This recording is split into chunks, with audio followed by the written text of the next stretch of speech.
क्योंकि अपने चंगुल से जा रहा है जीव, अपने विरोधी बन रहा है जीव, इसलिए उनको अच्छा नहीं लगता ज्ञान, सतगुरु का ज्ञान, संतों का ज्ञान।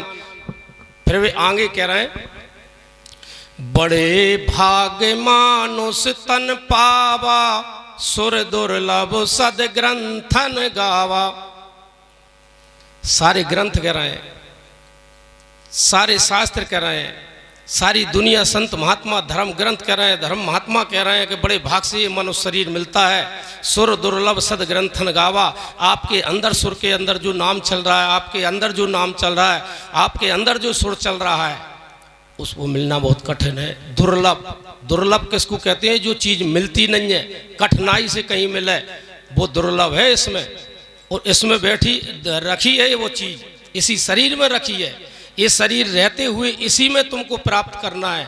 जो कोई जिसको प्राप्त हुई है वो तुम्हारे लिए मिल जाए, ऐसा कोई संत, उनकी आपकी शरण में जाओगे तो आपके अंदर रखी हुई चीज बता देगा कि ये कभी नाश नहीं होना है, अविनाशी है, हमेशा हमेशा के लिए ये अजर अमर है, शाश्वत है।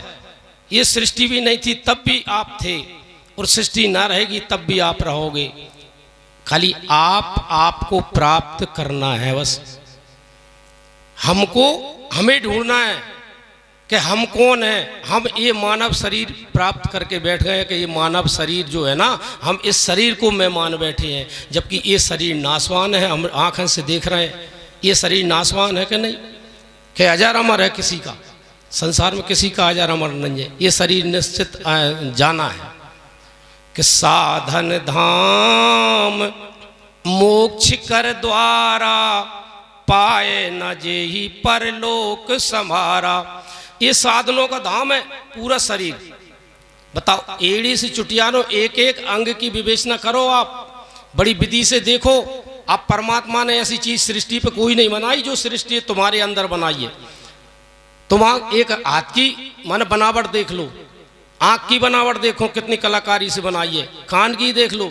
साधनों का धाम पूरा शरीर, कितने साधन, कितनी मेहनत करी होगी बनाने वाले ने, कितना काम किया है ये महल बनाने के लिए। सारी सृष्टि को आपके अंदर, जो आपकी सृष्टि आपके अंदर मुट्ठी में आ जाए, इतनी शक्तियाँ इसके अंदर रख दें।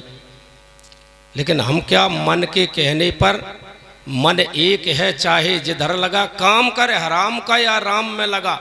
हराम का करते करते ये मन जुगान जुग बीत गए, 84 भोगत भोगत, नरक भोगत भोगत। जुगान जुग से हम आए, जुगान जुग नो और जाएंगे यदि हम इस संतों की नहीं माने तो।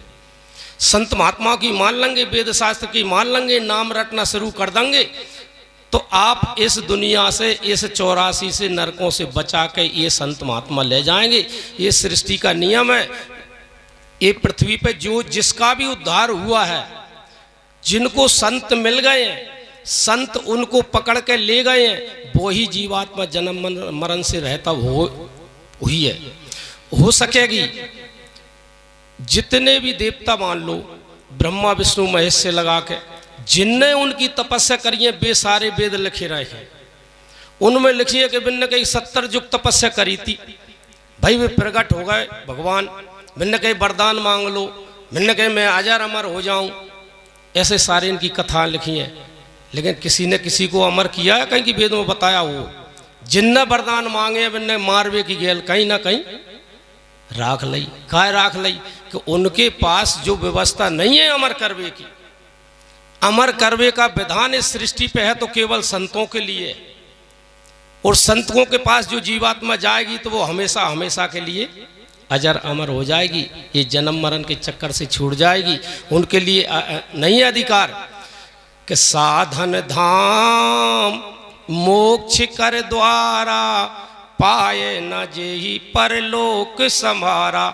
ये साधनों का धाम शरीर, इसमें मोक्ष का दरवाजा दिया हुआ है।